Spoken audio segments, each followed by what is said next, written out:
update. And joining us now, Lieutenant General Russel Honore, former commander of the Joint Task Force Katrina, following that devastating storm in 2005. We know FEMA on the ground there as well. Thank you for being back with us. Getting rid of FEMA, is that a good idea in your mind?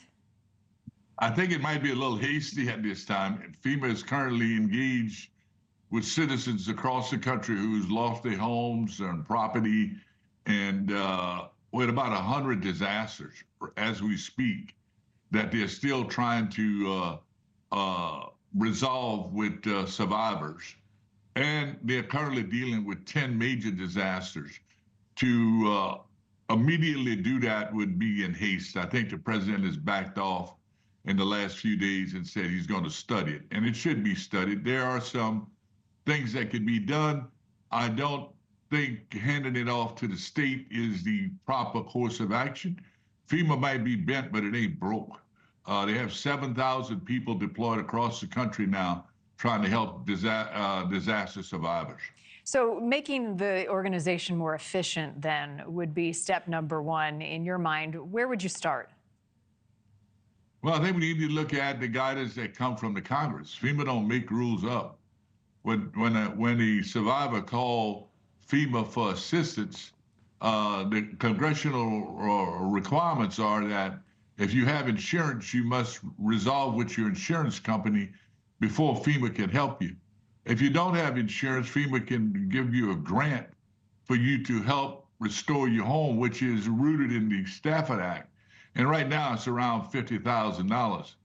That does not make people whole in that they rebuild their home. The president has given the impression that FEMA will rebuild your home. That's not what's allowed by Congress. That will have to be sorted out between the president and the Congress on the amount of grant. And FEMA also refer people to SBA loans, Small Business Administration loan, that can help people get back in their home. The functions of FEMA can be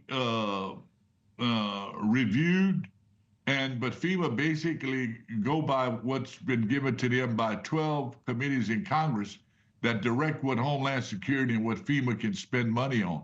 So it's a good idea to review it, but and it's a good idea to put some timelines on things. I just saw the story there about the people in Palestine. That's a crying damn shame, but we can do better. But I think you need to go slow and review this, because to tell the states next week you got it, it won't work. We'll go from we'll break the system because so many people, grants are tied up in computers now. It would be impossible to immediately change this. Yeah, right, and it's complicated. But how about the idea, Lieutenant General, of people familiar with the area? That seemed to be something that the president was concerned about, that you've got outside groups coming in. What does that partnership best look like in a disaster, depending on the scale of the destruction? Well, that's kind of a BS line. You got congressmen, you got state legislators, you got governors. Governors get a ride in these disasters because when things don't go right, you say, well, FEMA didn't fix it. Very few of them stand up and have the professional staff. There's some states that do this very good, Florida being one of them, Louisiana, Texas. They have very strong emergency response, and they're big states with a lot of history of doing this. So I think to say that let the locals handle it, it will be turning the federal checkbook over to governors. And the rules for the Stafford Act and rules created by Congress is that the FEMA is a big checkbook. They write checks. And right now the intent, we call it recovery money, is that the states spend the money and FEMA pay them back. But many of the states don't have the money to invest in their recovery, so they wait for FEMA to bring the generators as opposed to having generators on their own. They wait for FEMA to come in and resolve a flooding situation that they know was a potential before the flood happens.